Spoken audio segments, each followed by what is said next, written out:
She was in my school grade below me, and we became close while doing volunteer work together. From the first moment I saw her, with her rosy cheeks, short hair, and always smiling face, she left a strong impression on me. She was talkative, cute, and had an innocence that made everyone jealous. But who knows? That very innocence would lead her into life's challenges. When she told me she was going to have a baby, I couldn't believe it. I didn't even know if she had a boyfriend. In the months that followed, she lived in fear and sadness.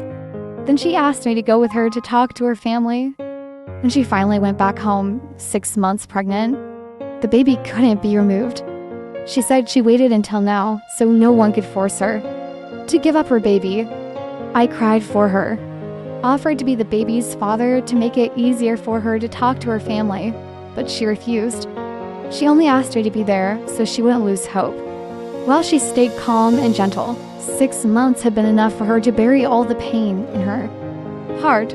She said her soul shouldn't hold any more sadness. She needed to save a space of happiness for her baby. It was the first time I saw her really grow up. That day, her father was so shocked he broke all the dishes on the table. At first, they thought I was responsible for the pregnancy and looked at me angrily. She knelt in the middle of the house, not crying, just repeating, "I'm sorry." I saw her holding my hands tightly, standing alone to bear the anger and protect her baby. My heart has never felt that sad. After staying home for 2 days, she asked her parents' permission to go back to city.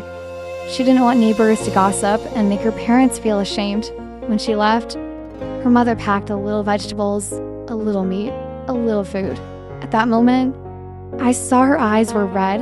On the bus, she began to cry heavily on my shoulder. Then the day she gave birth arrived to a beautiful, adorable girl with chubby cheeks just like hers. But the life of a single mom was not simple.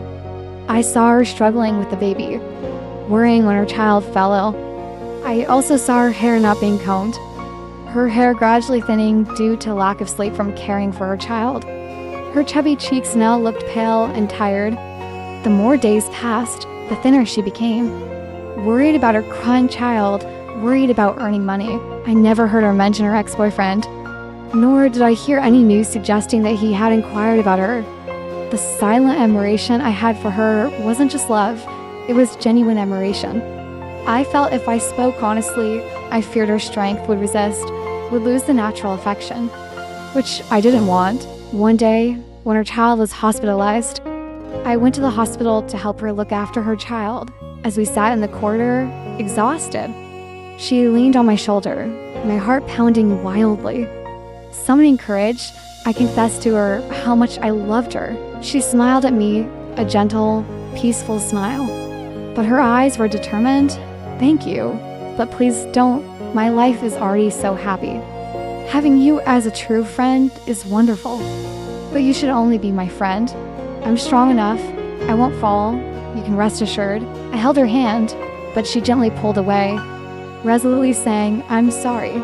My heart only knows to love my child now. You don't need to pity me." From that day on, she began to avoid me. She no longer sent Facebook messages with pictures of her daughter or talked to me about her child, but that didn't make me lessen my feelings for her. But I'm sad and regretful. I wish I had waited for the right moment so as not to make her distance herself. Now I don't know how to express myself so that she opens up to me, so she doesn't think my love is just pity.